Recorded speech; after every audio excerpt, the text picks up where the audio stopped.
Vamos a la palabra. La oración y la palabra te enfoca. Ese es el título que hemos puesto ahora. Oración del profeta Habacuc sobre Sillonot. Oh Jehová, he oído tu palabra y temí. Oh Jehová, aviva tu obra en medio de los tiempos. En medio de los tiempos, hazla conocer. En la ira, acuérdate de la misericordia. Es difícil no sucumbir, aunque momentáneamente, en la oscuridad de las contradicciones, de las dificultades de la vida, lidiando con la desesperanza, con la fe y con las circunstancias que muchas veces valoramos en una forma desmedida. A veces las circunstancias nos parecen tan grandes que las valoramos de sobremanera. No hay persona que no haya experimentado esa sensación en algún momento de su vida. Habacuc es de esos creyentes que comienza su reflexión en un profundo abismo de su desventura y termina en las alturas más enriquecedoras, experimentando de la gracia de Dios y de su palabra. Es un ejemplo, Habacuc, de cómo a veces podemos andar de un momento a otro en esta sensación, pero nos deja el ejemplo de que aun cuando comienza en dificultad, la verdad es que él termina confiando en Dios y en la palabra, ¿no? El libro de Habacuc nos debe convencer, y este es mi anhelo, ¿sabe?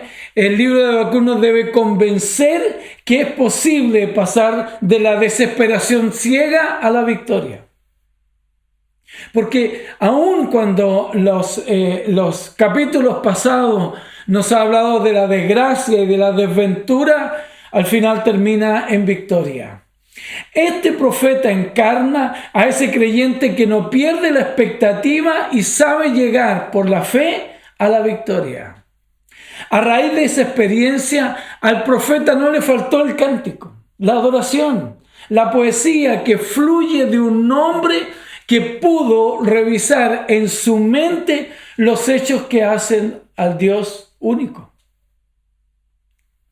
Entonces, estamos en condiciones de decir, ¿sabe qué? Que estamos frente a una maravillosa pieza de poesía titulada Oración del profeta Habacuc sobre Sillonot. Me dio curiosidad, ¿sabe? De saber qué es Sillonot. Y lo encontré en hebreo, tiene por sentido el de tonadillas variantes cantadas con un tono de victoria. Y me encantó. Porque no solo refleja lo de la música, tonadillas variantes, constantes en la melodía, sino que también nos habla de la actitud y que tiene que ver con un cántico de victoria, de la seguridad que te da en que en Cristo absolutamente somos vencedores. Por lo que nos encontramos con una oración apasionada, cantada con un tono de victoria. Estamos delante de un himno con una melodía que impacta los sentimientos más profundos y transforma la visión de la vida y de la historia. La pregunta surge casi en forma espontánea o casi como un exabrupto. No hay cómo no hacerse esta pregunta considerando todo el contexto de Habacuc, ¿no? Y la pregunta es la siguiente: ¿qué podría llevarnos a un cambio de actitud frente a nuestras circunstancias? ¿Qué cosas podrían llevarnos a la expectativa segura de una victoria en las circunstancias tan absurdas? Estamos viendo que en el canto de esta poesía, nosotros estamos viendo ya una actitud de victoria en el profeta. Entonces, ¿qué es lo que hace? Que en un momento estaba sumergido en una desesperación, en una desesperanza, y ahora lo vemos teniendo estos cantos de victoria. En la experiencia del profeta, la palabra de Dios le trajo consuelo y dirección. La oración le llenó de esperanza y la adoración, que es el fruto manifiesto de la obra de Dios en él. O sea, en otras palabras, quiero decir lo siguiente: fue la palabra, entender la palabra. Lo segundo fue la oración, que le trajo esperanza a la vida del profeta. Y estas dos cosas, la dirección de la palabra y la oración que le trajo esperanza, manifestó como fruto, ¿sabe? Una adoración. Y ahí tenemos una secuencia preciosa. Cuando nosotros queramos salir de la dificultad, del conflicto, tenemos ahí, ¿sabe? Tenemos una salida gloriosa: confiar en la palabra, hacer oraciones pertinentes, y segundo, tener una adoración que nos invita a celebrar la victoria. Miremos esta palabra. Como número 1, le he puesto la palabra aplicada.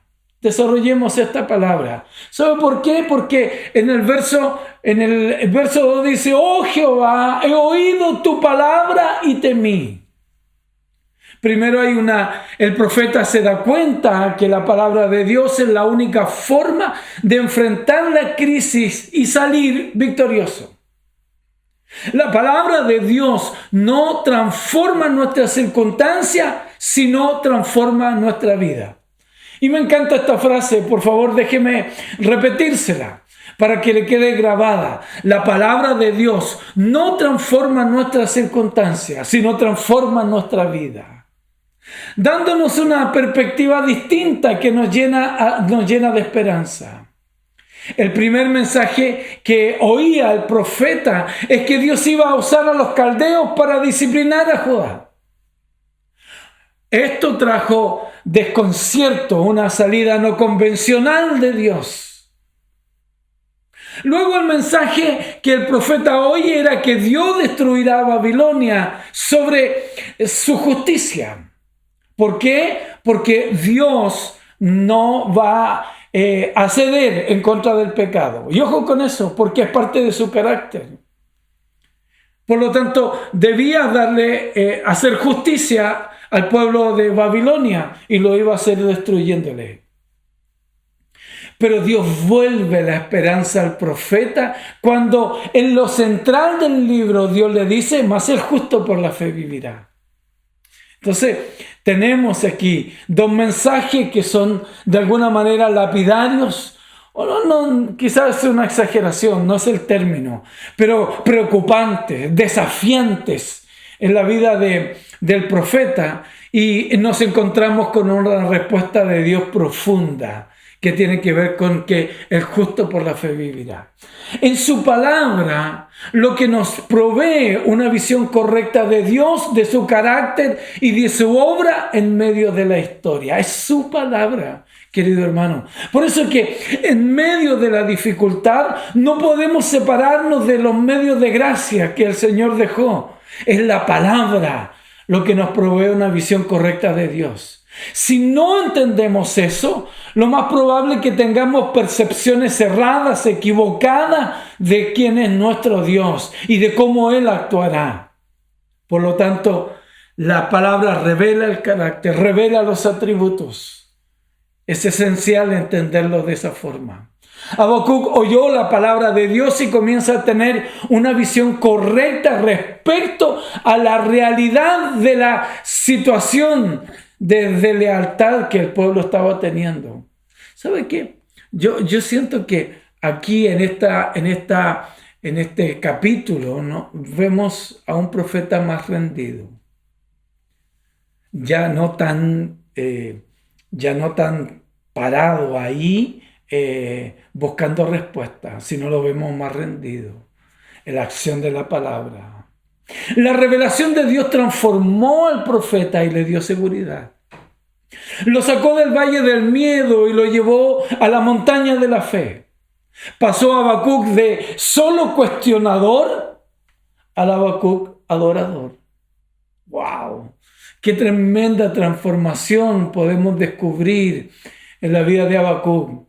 ¿no? La palabra de Dios y la oración deben caminar de la mano para que nuestra espiritualidad sea saludable.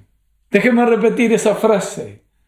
La palabra de Dios y la oración deben caminar de la mano para que nuestra espiritualidad sea saludable.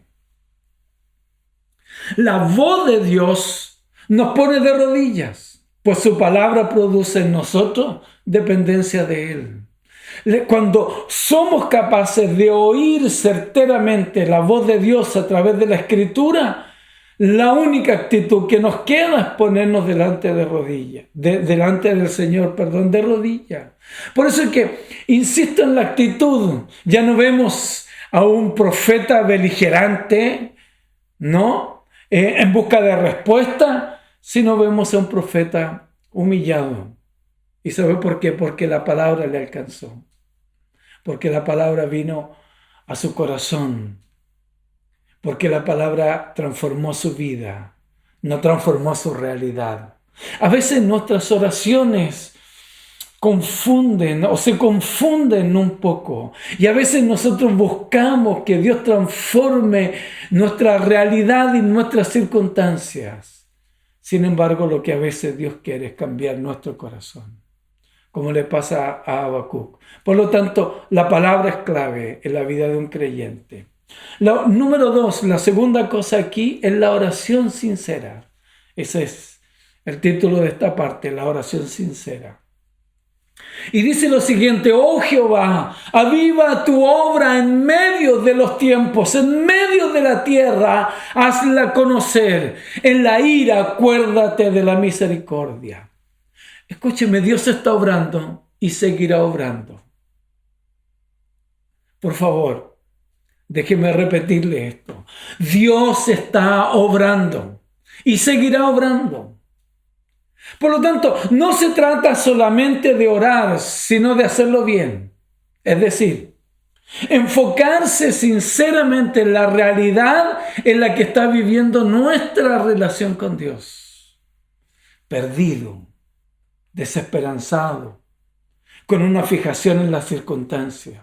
No, por lo tanto, nuestra oración es clave. Ser capaces de leer cómo está nuestra espiritualidad.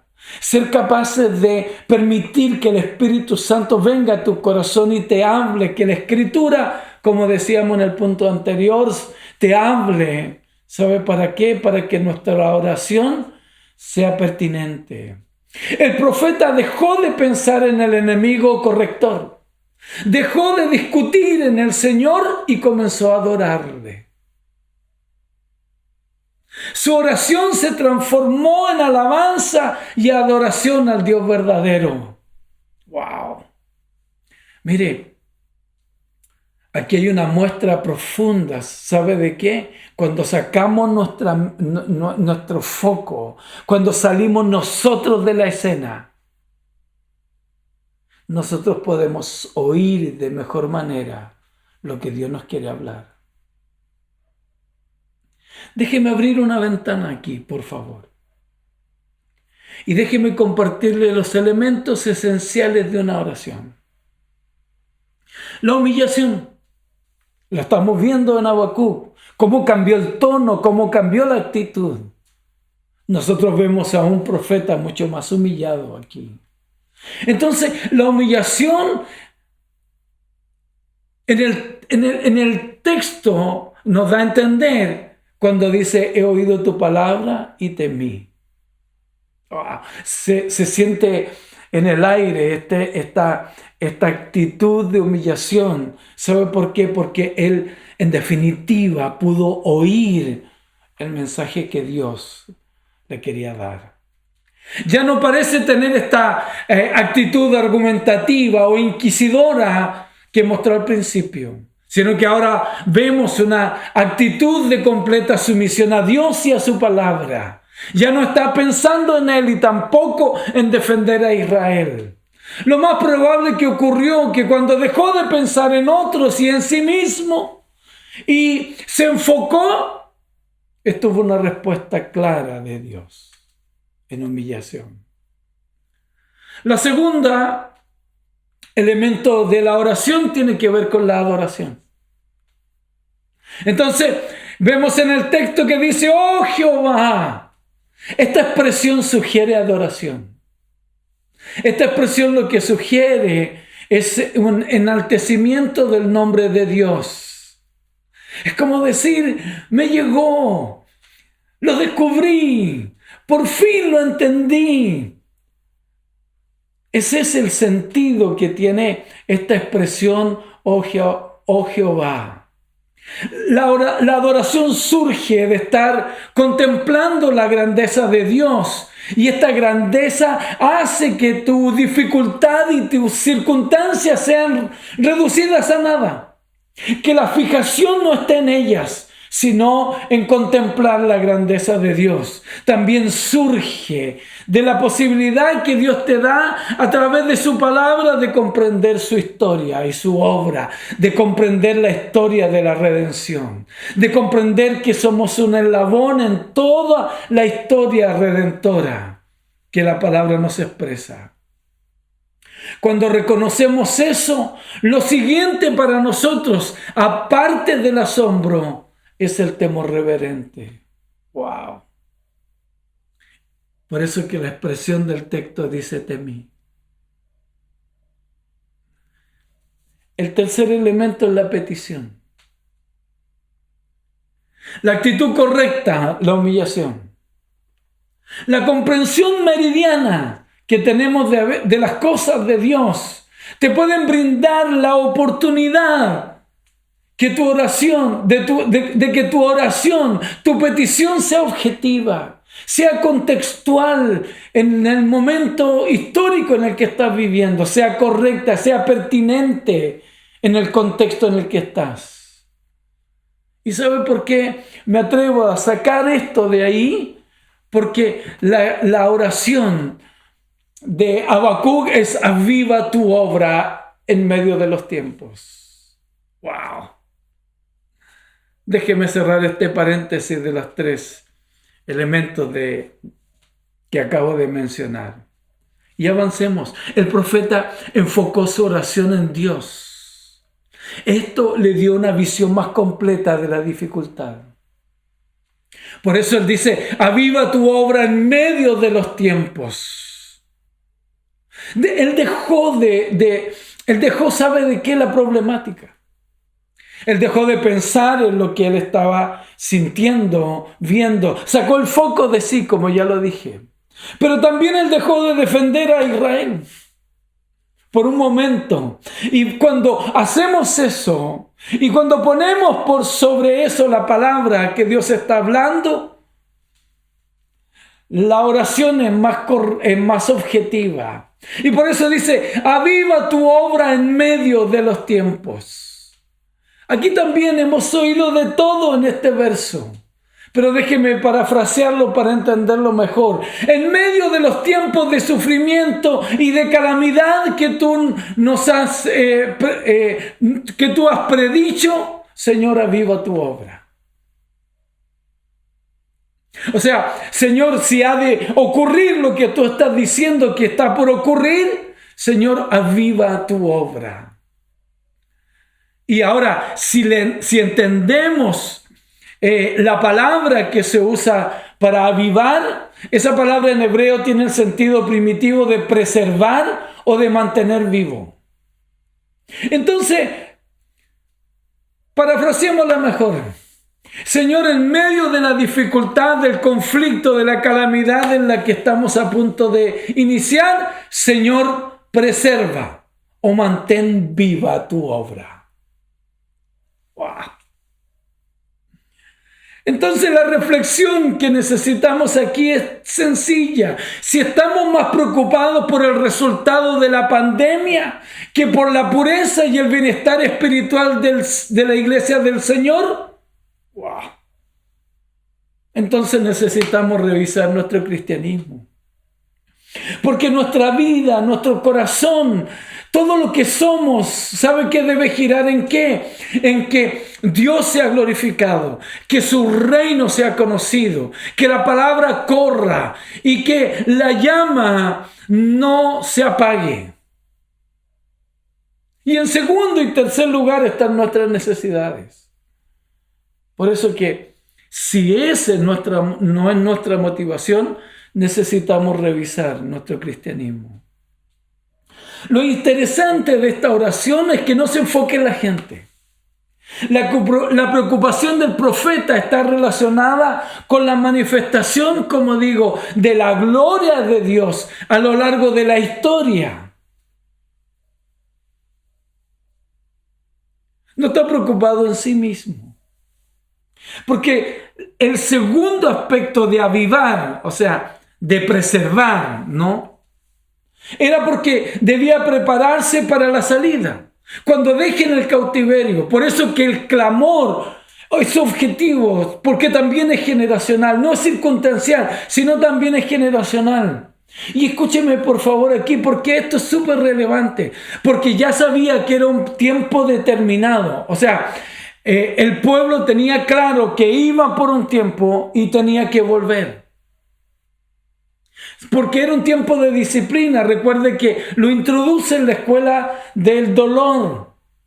Entonces, Dios estaba también entendiendo que no solo debía preocuparse de la entrada a este tiempo disciplinario, sino que también debía preocuparse de la salida, porque la salida significaba que iba a ser restaurado en su lugar y en el templo, que eran los símbolos de adoración que habían en ese entonces. Por lo tanto, no solo era la entrada, sino también era la salida.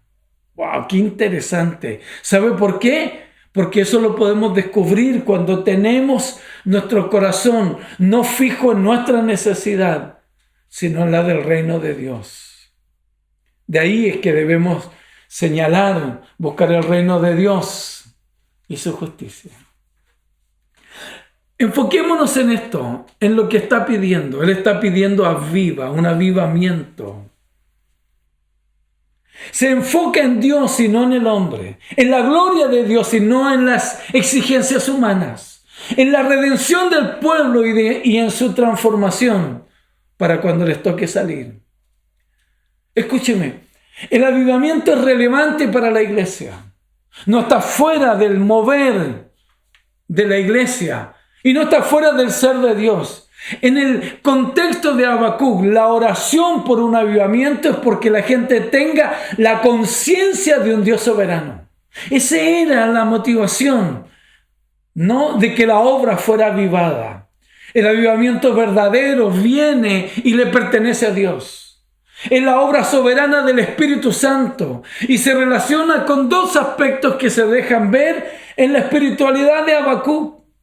Él está pidiendo dentro de su contexto. Y los dos aspectos son el siguiente: Dios habló y su espíritu se mueve. Y el segundo aspecto, que todo avivamiento está centrado en la Escritura. No está centrado en las personas, en el bienestar de las personas, no, sino que está centrado en la Escritura. Entonces, si queremos orar por un avivamiento, necesitamos orar porque el Espíritu de Dios se mueva. Que sea el Espíritu que provoque en el corazón del hombre que busca de Dios un avivamiento. Y lo segundo, que este avivamiento esté pegado a la revelación escritural. El profeta de Dios pide avivamiento no basado en su propia justicia o confiando en los méritos de su pueblo. Justamente en lo contrario. Porque no ve mérito alguno en él, ni tampoco ve mérito alguno en el pueblo. Por eso que van al cautiverio. Por eso que usa la expresión en la ira: acuérdate de la misericordia. Y déjeme precisar lo que significa ira para no entenderlo distinto. Ira significa aquí que la perfecta justicia y rectitud de Dios. Por lo tanto, lo que dice en este contexto es que, Señor, en la perfecta justicia y rectitud, acuérdate de la misericordia. Habacuc dejó de pensar en los méritos de su nación. Dejó de pensar que Dios podía librarlo del sufrimiento. Y déjeme detenerme aquí, porque a veces nuestras oraciones están enfocadas en que Dios nos libre del sufrimiento, que nos libre de la circunstancia. Sin embargo, la oración de Habacuc no está dirigida en eso. No pidió que los caldeos no invadieran Jerusalén. No ora para que Dios cambie sus planes. No está haciendo eso. Es más, él está aceptando lo que Dios ya le está diciendo. Él está aceptando lo que viene. El profeta fija su mirada no en esto, sino en la obra de Dios, en la historia de su vida en la que está viviendo, en la de su nación y en la de la humanidad. Por eso que Él no está diciendo, quítanos las circunstancias, Señor, modifica tu plan, Señor, ten misericordia de nosotros y cambia lo que estamos viviendo. No, sino que su oración fue distinta. Él puso en primer lugar su obra y dijo, Señor, aviva tu obra en medio de los tiempos y en medio de esta dificultad en la que estamos viviendo, Señor, hazla conocer. ¡Wow! ¿Qué corazón necesitamos para orar de esa forma? Señor, aviva tu obra en medio de los tiempos. No es mi necesidad, no es lo que yo creo, no es lo que yo quiero, no es lo que yo entiendo, sino es tu obra. Es lo que tú quieras, es lo que tú entiendas. Es lo que tú quieras hacer. Concluyamos. En este sentido, concluyamos. ¿Qué transformó la vida del profeta? Oí tu palabra y temí. Su palabra transformó su mundo interior.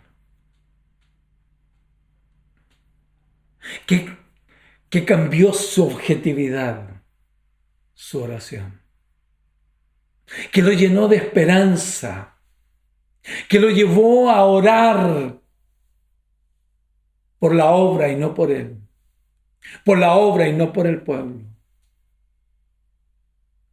Una oración objetiva, leyendo el contexto y no orando por sí mismo, poniendo en primer lugar a Dios y su obra. Tercero, ¿qué produjo en el corazón de Habacuc? Adoración, alabanza, un sentido de victoria, no una victoria personal, no una victoria personal, hermano mío, la victoria del reino de Dios y de su justicia. Eso transformó su vida. ¿Cuáles son los elementos que nos pudieran ayudar para nuestra propia vida? ¿Sabe? La humillación, la oración y la adoración. Oremos. Señor, gracias. Qué manera de mostrarnos la forma correcta de enfrentar nuestras peleas, nuestros conflictos, nuestras luchas, las dificultades de la vida. Señor, qué tremenda posibilidad tenemos de verlo. Por eso oramos porque, Señor, tú nos hagas amar cada día más la palabra. Oí tu palabra y temí. Señor, que esa palabra tuya, la revelación, Señor, venga en nuestro corazón tan potente y transforme nuestra vida. Transforme nuestro corazón. Señor, que nuestras oraciones, Señor, no busquen cubrir nuestro bienestar, sino el de tu obra. Señor, danos un avivamiento.